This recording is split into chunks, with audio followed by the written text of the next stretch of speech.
As we know, the media plays a powerful role in shaping both perceptions and careers. Here to speak on breaking through the noise, how media skills can shape your future, we have Mr. Abdul Kareem Hanif join us. Abdul Kareem Hanif is a Syrian broadcaster and the host of Morning Majlis, the popular business and current affairs show on Pulse 95 radio.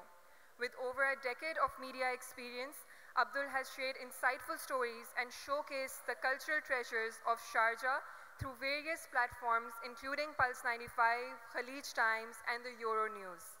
Beyond his broadcasting career, he is also an experienced MC, so I'm a little nervous being here in front of him, hosting everything from corporate events to national celebrations. We have a short video as an introduction, after which we'll be inviting Mr. Abdul Kareem on stage. A big round of applause. Hi, this is Abdul Kareem on News at Noon. Here are the latest stories of the day. Morning, Sharjah and the United Arab Emirates. We are celebrating the diversity in the United Arab Emirates. And we're going to be going with Sharjah Police behind the scenes, seeing how they control and make the streets safer during the National Disinfection Programme. When the expenditures are high, economy is happy, people are happy, businesses are flourishing. So how much tennis is left in Novak, and what's life going to be like after tennis? Well, tennis is always going to be a very integral part of my life. And Brexit situation, are regional organisations still relevant? Where are we going wrong?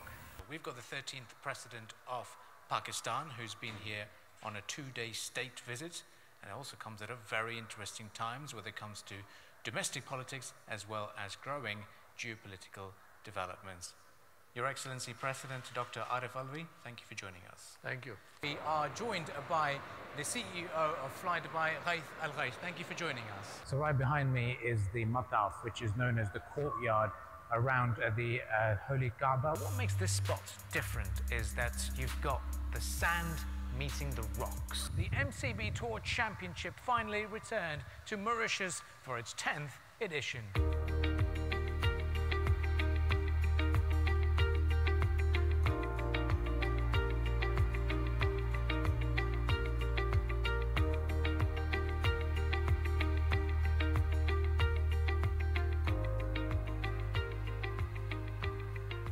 Stay tuned to Pulse 95.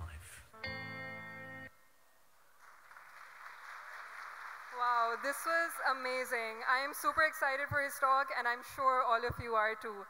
Mr. Abdul Kareem Hanif, please come join us on stage, and please welcome him with a huge round of applause. Assalamu alaikum, everyone. I haven't seen this showreel in a very long time, I think, and I didn't even plan on having a video for this talk today, so I felt a lot more nervous watching this video and seeing, what things I've done and the stories I'll be sharing with you guys today. So yeah, my name is Abdul Kareem Hanif.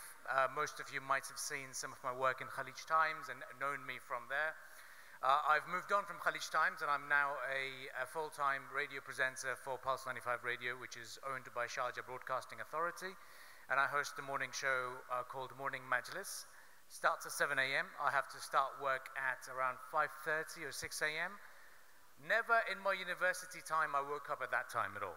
I woke up, I couldn't even do the 9 a.m. lectures either. I was not a complete morning person, but the paycheck makes you a morning person. And I'm here in this talk about breaking through the noise and shaping media skills for your future.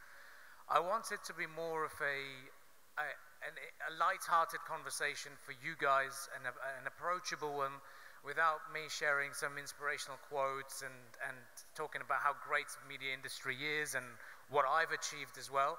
It's more about you guys. This event is for you. Now, I'd like to start off by talking about the biggest advice I've received during my media career and in general. I spoke to Tom Urquhart, who hosts Dubai One and Dubai Eye as well, a host on Dubai Eye as well.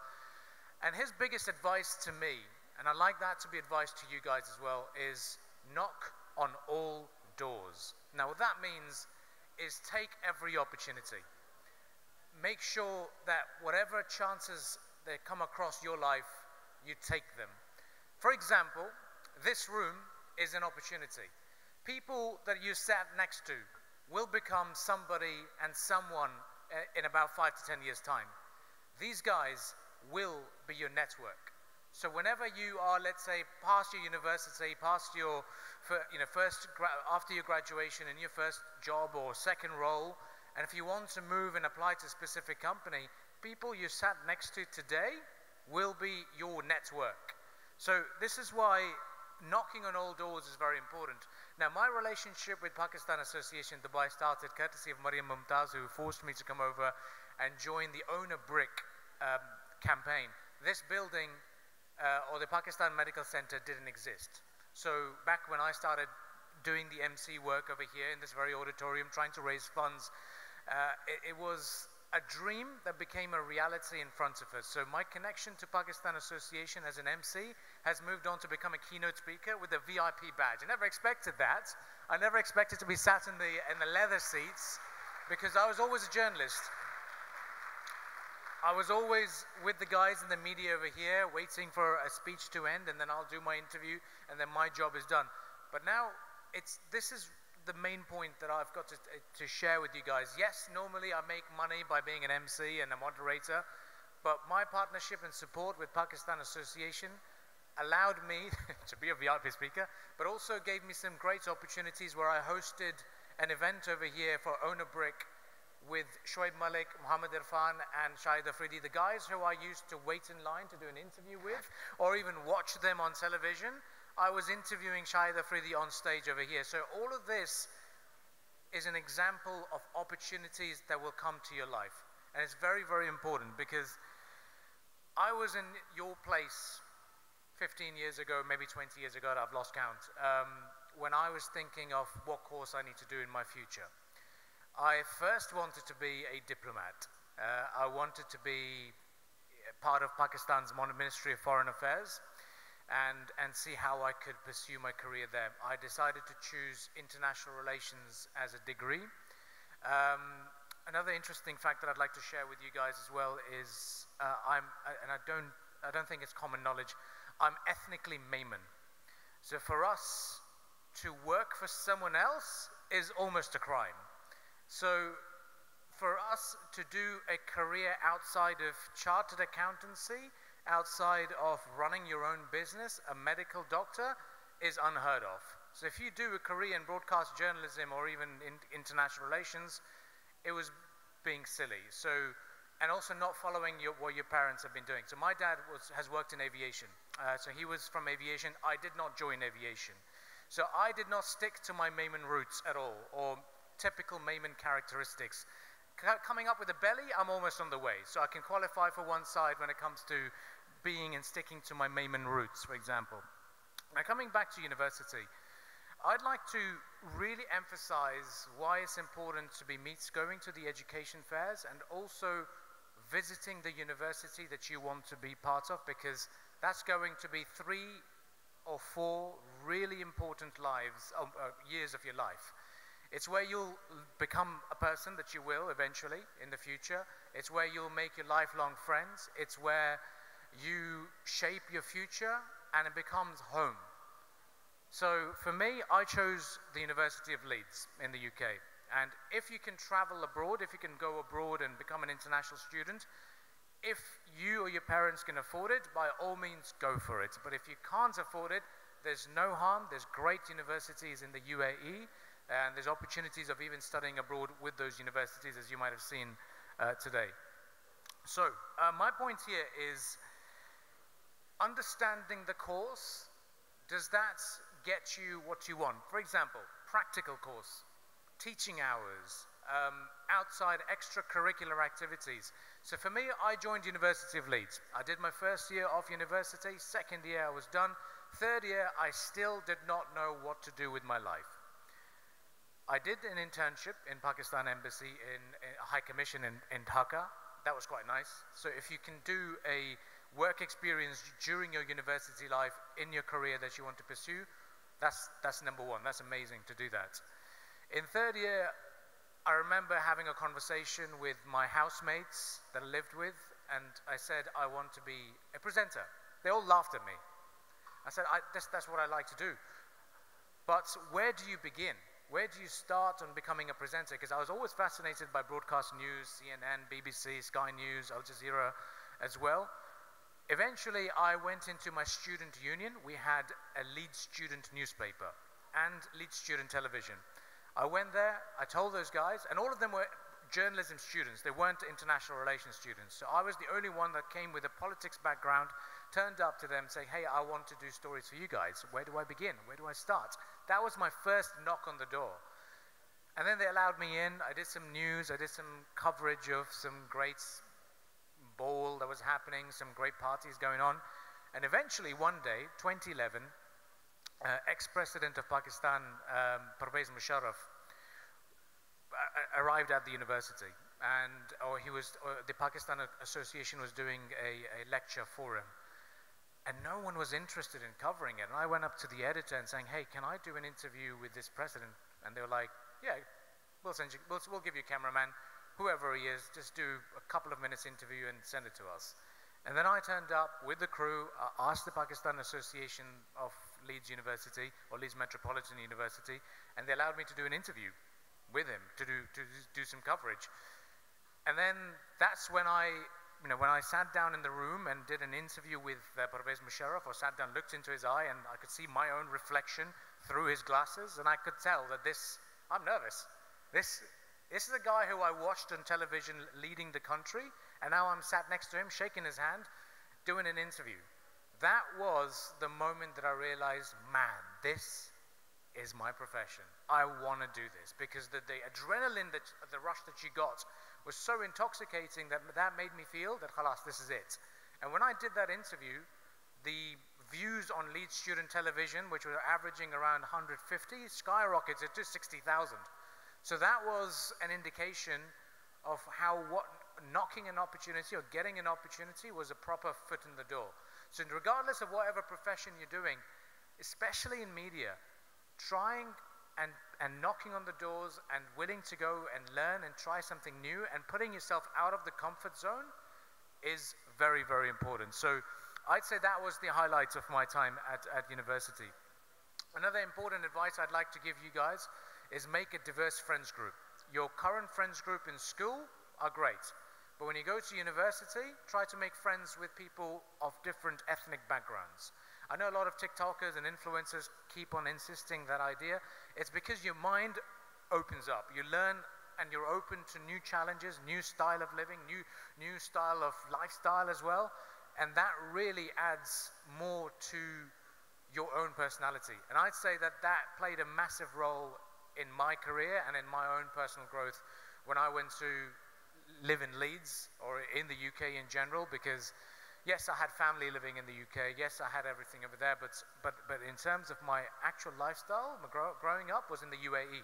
And for me to go into the UK, not having any wasta, not having anything, that really helped in grooming myself to be a bit more open to new opportunities.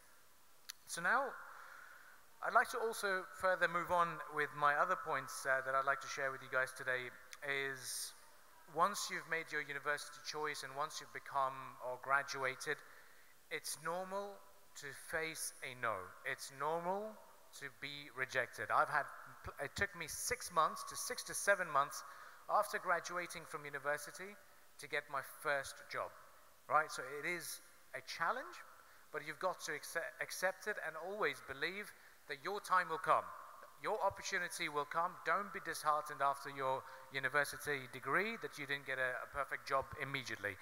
That's what I felt. I thought I'll go in and do my CSS examination with flying colors and get a chance to be employed by MOFA, and eventually I'll start my career. But I didn't take that course. Obviously, I decided to become a broadcast journalist. Now,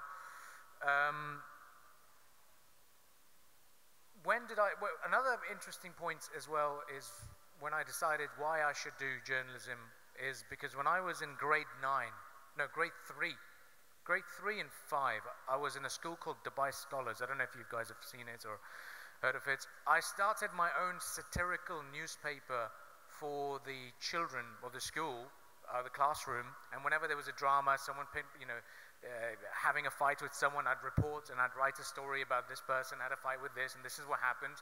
And I named that newspaper Kareem Times. And little did I know that in about 15 years from there, I'll be working for Khalij Times. So, you know, those sort of things are really very important, that you realize what you like doing and what you are passionate about and following it. Because in journalism, definitely requires a lot of passion, right? Because you don't get a fat paycheck or an amazing paycheck in your first job. You eventually do grow. And then that comes to my point again, your network is your net worth is very, very true in journalism. You get hired based on who you know and how you can turn up and create a story. Now, getting your foot in the door in the world of journalism, let's say if you don't have these opportunities that I was very lucky to get. I did not have wasta. It was all down to me trying to reach out to other journalists. Hey, can I get, hey, I know, after my graduation, I became a PR consultant. During my time at PR, I spoke to every single journalist who I interacted with and I said, hey, if I want to become a journalist, what do I need to do? What should I try doing? So they told me about some useful tips as well, to, you know, approach and pitch stories to editors or even to multimedia producers or whoever you come across. Add them on LinkedIn. LinkedIn is the 21st century CV, so do use that as well. So I was able to get into City 7 TV through LinkedIn. So LinkedIn was my platform or my connection to the producer that allowed and saw and asked me to come in for a screening, and then that's when I started becoming a broadcast journalist after that. Now, viewer trends are changing. You don't have to work for an established TV network to get yourself known. You can start by doing things on your own Snapchat. You can start your own podcast. You've got YouTube, you've got Spotify, you've got TikTok, Instagram, that are wonderful platforms that we didn't really have back then to really elevate and push your content out there. Two people I'd like to highlight here in this platform that, you know, really struck, that I was really fascinated and really impressed by. First one was a guy who was part of Pakistan Association, by the way. His name is Usama Zafar. I don't know if some of you might know of him. Now, I don't think he had that opportunity at a very young age to become a broadcast journalist, but he was trying. He did a degree in journalism, I believe, and he was working for Associations Network. But he started doing on his Snapchat, hello, good morning, ladies and gentlemen, boys and girls, this is Usama Zafar speaking. I'm reporting to you from whatever he was doing. He started off his Snapchat like that, and I was really impressed by it, because that is dedication. That is showcasing of talent without being on a massive platform. And I still message him every now and then saying, hello, ladies and gentlemen, boys and girls. And it was such a catchy way of starting your Snapchat and Instagram. And then we have Mariam Mumtaz, who sat here in this audience as well. Part of Emirates Loves Pakistan. You know, gone are the days that immigration or any other authority would say, I just need the National, Khalij Times, Gulf News, and these guys to turn up to my press conference. My word is going to go out there. Through platforms like Emirates Loves Pakistan, as on TikTok and Instagram, where immigration's doing interviews with you, is remarkable, and it shows that different type of content is now consumable and more popular than the traditional media. When I was working for Khalij Times, we were purely news-driven. But now, if I go back to Khalij Times page, they've started KT Plus, which is more about content creators, or picking up stories that can be presented in a very different style. Why is that happening? It's because of you guys. Your generation wants content that is easily accessible and digested. And that's why news media has to react, and you guys will be the driving force. So I wouldn't want you guys to think, oh, getting into journalism is something inaccessible. You guys are driving it, and whenever you do contact a journalist for an idea or even pitching a story, use that as an angle, saying, I have expertise in driving content for my university, or this is what I would like to provide as an input as a Gen Z with what kind of content is very important for you guys. So that's going to be my key takeaway point for you guys. Another thing I'd like to also highlight is general media trends. How does media operate? For example, if you want to pitch a story and say, you know what, I want to get in touch with I want to write a travel story. I want to write a story about amnesty scheme. I want to write a story about my university life or how to choose a university when you're in your final year of school. Most journalists, print journalists, start their day at 11 p.m. So if you write an email at 11 p.m., it'll be at the top of their mailing list. So that's one input for you guys. After 12:30 or 1 p.m., these journalists will sit down with their editors in an editorial meeting, and that's the time when the agenda is set for what's going to be done for today's publication or newspaper. 2:30 onwards, they're looking for quotes. So if you come across any particular story that you think, I'd like to share an opinion about, get in touch with the newsroom, get in touch with the journalist that might be writing the story, or the journalists or the desk that is going to be doing a local story, for example. Send an email with an option saying, hey, I want to share a quote on this particular topic. This is what I'd like to do. Between 2:30 to 5:30, they'll be all ears, listening and reaching out to whoever is able to give them a quote. After 5:30, khalas, deadline. This is the time when they'll be publishing or giving the stories and inserting or inputting them, and that's it. Their job is done and they're busy. They will not answer your phone call, your WhatsApp or anything. They're busy with the deadline before it goes to print around 8 p.m. and then 10 p.m. the design is ready. 12 midnight, the newspaper starts getting printed and ready for circulation.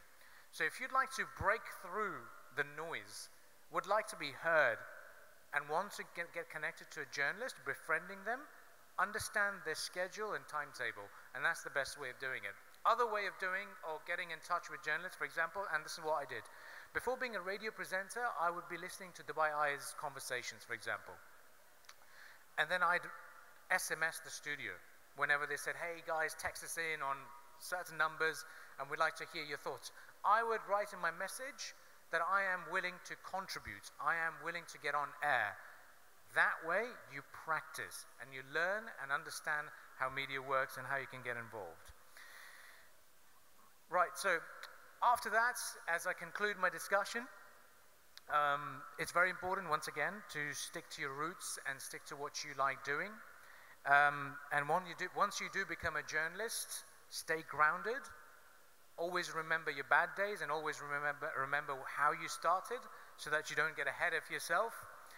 And once again, your pay increases based on the skills that you acquire. So if you want to be more than just a presenter, you learn more about video editing, taking photos, and everything. And lastly, as I conclude, I'm not a very religious person, but I'd like to be. But I'd like to say that the biggest way of succeeding is through the prayers of others.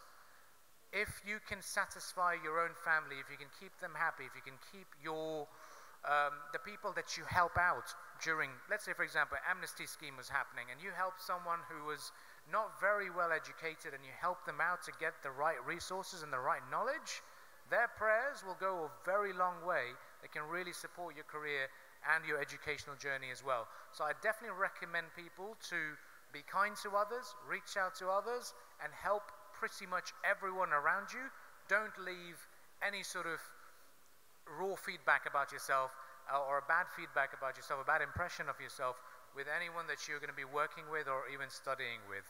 And I think that's one of the key giveaways or key pointers I'd like to share during my little talk about how to break through the noise. So I'm open to any questions over here, and thank you all for listening.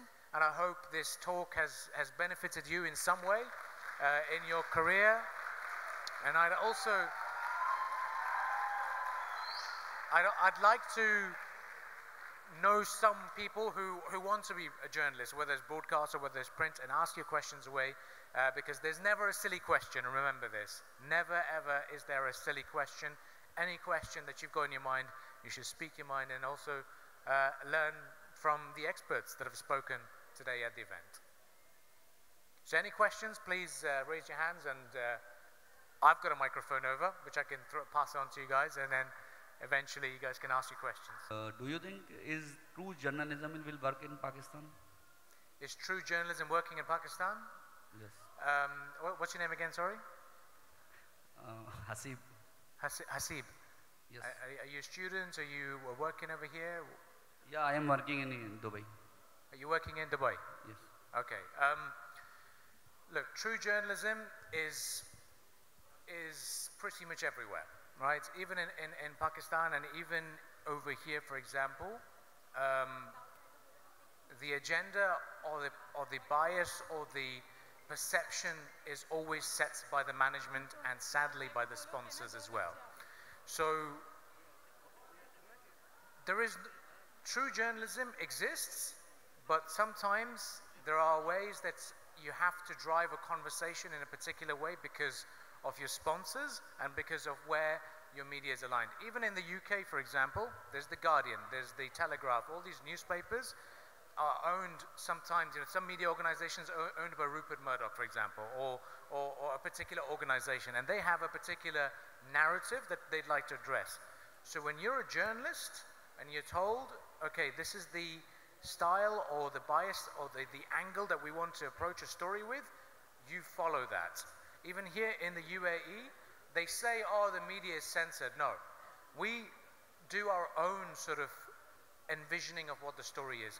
Our purpose as a journalist or a radio presenter, if it's to motivate our listeners, if it's to inform our listeners, and if it's to enlighten them, we will follow the narrative of obviously of the government, purely on basis of ensuring that everyone is happy and everyone is also getting the right information. Because when you add bias to it or try to be proper journalist, each coin has two sides. Each angle, each situation, even in your own household, always has two sides to the story. So the side of the story that's put forward by your management and by you is the one that you're going to be pursuing. So that's how it works. I hope that's answered your question. How can we improve our conversation skills as a journalist? What's your name? Atif. Atif. Okay, the way I did it, and I'll tell you, when I first turned up to Dubai Eye for a radio interview, they said my voice wasn't developed enough. So they didn't hire me at that time. How did it all work? Is I would, let's say for example, if I'm watching a TV news program, I'd like to listen to the presenter that I'm a big fan of. So for example, for me was Stephen Saka. I liked listening to Stephen Saka, who was a presenter, he still is a presenter at BBC, does a hard talk program. I saw of him as my idol, someone I'd like to be. And I would listen to the way he would question, the way he would present, the way he spoke. And I would, let's say I went to the gym, for example, I'd be listening to his recording as opposed to the music that I have, that I want to listen to on a treadmill or anywhere, for example. I'd be listening to the way he presents. And then when I did work with City 7 TV, I was still developing my presenting style. I'd listen back to how I presented and compare it to the professional presenters. And that's how I made my own internal notes, and that's how I sort of worked towards improving my presentation skills. And eventually, practice, practice, practice. That's how it all works. Practice in front of your friends, in front of your mirror, and on your own social media platforms, and that's how it all improves. One more question? Hi, sir. So I want to ask that if I want to overcome my personal or family issues burdens, but I want to become a generalist on top of that. Okay. Yeah. So you're saying that you have family pressure of being something else? Yeah, of course. What's the profession that you want to be? Generalist. No, but the family pressure is on which profession? MBBS, doctor. Doctor. Yeah. Okay. You can become a medical doctor, medical journalist. Okay. So pursue the MBBS career, because if you think that you are medically aware and educated enough, because trust me, medical doctors get paid a lot more than journalists. They make a good paycheck, so it's good for you. But then, let's say CNN, for example, they also have a medical correspondent. So you could become a medical specialist or commentator for a newspaper or for a radio station. So if you want to be in media and want to be very vocal and very informative, get in touch with radio stations and say, hey, I'd like to host a show. I'll give you an example of a medical presenter, influencer, and presenter now as well. Dr. Adil Sajwani, he now works for Parkview Medical Clinic, Parkview.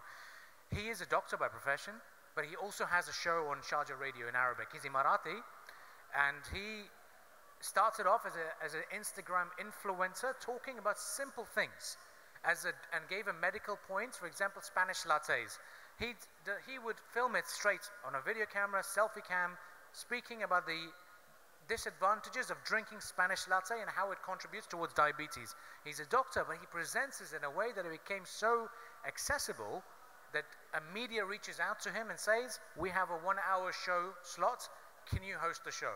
So you could do journalism as a side gig. So when you go to university, try doing some electives or some kind of society where you are writing or even speaking about medical side of things. One more question. Please do state your name and which school you're from as well. It's nice to get a question from a head boy earlier. That's always good. Hi, my name is Arusha. I'm from Sheikh Rashid. I would like to know how would you guide a high school student into journalism if they have a passion for it, the beginning steps they should take. So what's your advice on that? So Arusha, right? I think number one advice would be is keep practicing. For example, if you're into print journalism, if you want to write something, start your own blog. Start your own website, start your own blog, write about something that is affecting you in your own lifestyle, or if it's something to do with a career that you want to pursue. Tales of a high school student, challenges of a high school student, write daily blogs or something, or maybe if you go traveling, for example, write a story or an essay, maybe 100 word, 500 word, because these then become examples. So when you go and apply for a job, for example, they always ask you for a CV, right? In media and journalism, CVs are the showreel that I just shared earlier, and your collection of stories or your content that you've done. Everyone likes to see practical examples to say, okay, you have the talent to write because I can see that this is there. And then there's also platforms, Young Times, they're always looking for writers all the time. And a useful tip, during the summers, we have what we call a slow season in the UAE. No events are happening, nothing's going on. Some journalists go on holidays because their children are off school. So there's always room for a spare writer or a contributing writer or a contributing presenter as well. So you can use that summer period to get in touch with the decision maker in a media organization and say, hey, I'm Sarush from this school, this age. Sarusha. No, sorry. Arusha, there you go. Sorry. So I'm Arusha of this school. I am passionate about writing about pets, animals, lifestyle, or whatever. I'd like to be a contributing writer, and if here's my pitch, have a couple of stories as your story idea to a publication and say, I'd like to write about this. Good news is we have the legal working age is reduced. I think 16-year-olds are allowed to work part-time basis. Back then, when I was growing up, we didn't have anything like that. So they can pay you based on the contribution that you do. Sometimes you can always ask for free work and say, I don't want to be paid. Pro bono, I want to contribute some articles. And that's a good way of getting yourself heard and into the door. One more question. See, normally I ask questions. I don't do keynote speeches. I speak. Assalamu alaikum, sir. My name is Fatma Nasser, and I am from Sheikh Khalifa bin Zayed Arab-Pakistani School, Abu Dhabi. So my question is, what are the key skills for journalism? What are the key skills for journalism? Yeah. Number one, passion for sure, and enthusiasm for your field. I think that's number one. Confidence is good, essential later on, but you can always work on the confidence. I think storytelling, being a natural storyteller is good. If you're the gossip queen of your friends group, it's good. It helps being a storyteller. And I know whenever you have a telephone conversation, if you can hold a phone conversation for more longer than 5 minutes, or your WhatsApp voice notes are longer than 5 minutes, you're a storyteller. You can create content for your friends. And I think that those are the sort of things are the key skills, I'd say. Being a storyteller, being passionate and enthusiastic about what you do, and also listening more is also a very, very key skill to be a journalist or even a presenter. So I hope that answers the question. Cool. Are we done? Wrapped up?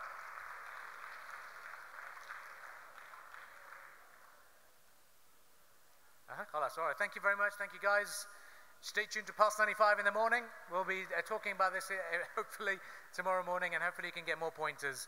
And I'll regularly share content or tips on being a presenter on our show as well. So it would be nice to have some listenership there as well. Thank you very much, guys. Thank you.